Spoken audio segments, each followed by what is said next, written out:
ആ, ഞങ്ങളിവിടെ ഹംഗറിയിൽ ഒരു മീൻ പിടിക്കാൻ വേണ്ടി വന്നിരിക്കുകയാണ്.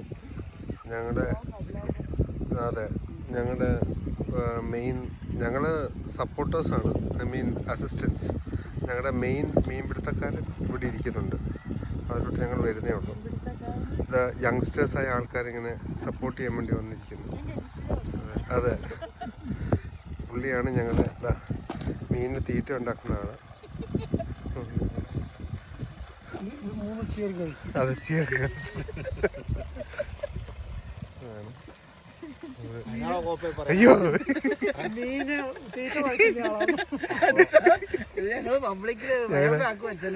അതെ, പുള്ളിയാണ് ഞങ്ങൾക്ക് വേണ്ടി ഈ അറേഞ്ച്മെന്റ്സ് എല്ലാം സെറ്റപ്പ് ചെയ്തത്. പുള്ളിയാണ്. ഇവർക്ക് രണ്ടുപേർക്ക് ലൈസൻസ് ഉള്ളൂ, ഞങ്ങൾക്ക് ഇത് തൊടാനുള്ള ലൈസൻസ് ഇല്ല. അപ്പോൾ അവർ മാത്രമേ ഇത് തൊടാൻ പാടുള്ളൂ. കഴിക്കാനും ഞങ്ങൾക്ക് ലൈസൻസ് ഉണ്ട്. അതുകൊണ്ട് ഇതാണ് മീനിനുള്ള തീറ്റ.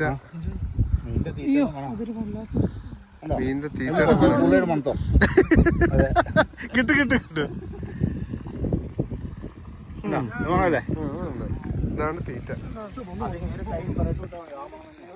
ഇതിനി മാവ് പോലെ ഉരുട്ടി അതിന്റെ അറ്റത്ത് വേറെ തീറ്റ മേടിക്കാനുണ്ടായിരുന്നു.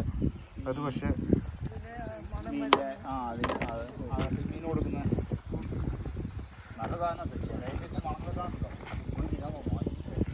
ഇവിടെയാണ് ഞങ്ങളിപ്പോൾ ഇന്ന് തൽക്കാലം മീൻ പിടിക്കാൻ വേണ്ടിയിരിക്കുന്നത്. ഇവിടെ നമ്മുടെ നാട്ടിലെ പോലെയല്ല. മീനിനെ പിടിച്ചു കഴിഞ്ഞാൽ മീനിനൊരു മിനിമം സൈസൊന്നും ഇല്ലെങ്കിൽ നമ്മൾ ആ മീനിനെ തിരിച്ച് ഇതിലോട്ട് തന്നെ വിട്ടേക്കണം. പിന്നെ അതല്ല, മീന് വലുപ്പം കൂടുതലാണെങ്കിലും അതിനെ എന്താ പറയുക, റീപ്രൊഡക്ഷന് വേണ്ടിയിട്ട് ആ വലിയ മീനുകളെയും അകത്തോട്ട് തിരിച്ചു വിടണം എന്നാണ് ഇവിടുത്തെ റൂള്. അപ്പം നമ്മുടെ നാട്ടിലെ പോലെ മീൻപിടുത്തം വിൽപ്പന ഇതിലല്ല, ഇതൊരു ഹോബി പോലെയാണ് ഇവിടെ ഇതിനെ കൺസിഡർ ചെയ്യുന്നത്. അപ്പം നമ്മുടെ നാട്ടിലെ ആൾക്കാർ ചോദിക്കും, ഇത്രയും കാശ് മുടക്കി ഇവിടെ വന്നിരുന്ന് മീൻ പിടിക്കുന്നതിന് വരെ കടയിൽ പോയി മേടിച്ചാൽ പോരെ. പക്ഷേ ഹിയർ ഇറ്റ്സ് എ ഹോബി.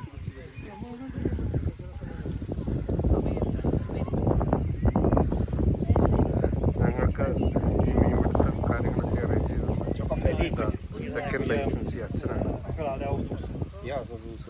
അച്ഛനും പുള്ളിക്ക് ലൈസൻസ് ഉള്ളൂ. അതെ, ഓക്കെ. പിന്നെ ഒരു വേറൊരു ബ്ലോഗർ അപ്പുറത്തിരുന്ന് വീഡിയോ എടുക്കുന്നുണ്ട്. അതെ, അങ്ങനെയാണ്. ഇതാണ് ഇത് ഞങ്ങൾക്ക് മീൻ പിടിക്കാൻ സഹായിക്കാൻ വന്ന ആൾക്കാർക്ക് റെസ്റ്റ് ചെയ്യാനുള്ള ഏരിയ ആണ്. പിന്നെ അപ്പുറത്ത് നമ്മൾ വണ്ടി പാർക്ക് ചെയ്യുന്നു. ഞങ്ങളുടെ പോലെ തന്നെ വേറൊരു കപ്പിൾ വന്നിരുന്ന് മീൻ പിടിക്കുന്നതാണ്. ഓക്കെ. ആ